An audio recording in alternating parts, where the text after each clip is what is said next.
Z hľadiska technických podmienok využitia komdy musí príslušná škola alebo poradňa spĺňať určité predpoklady, a to musí disponovať počítačovou sieťou, kde aspoň jeden počítač umožňuje komunikáciu v rámci siete internet a tlač výsledkov. Počet počítačov by pritom mal rešpektovať kapacitné možnosti školy alebo poradne a požiadavky na efektivitu prevádzky.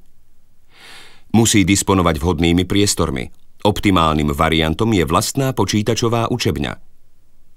Všetky technické požiadavky závisia aj od personálnych predpokladov.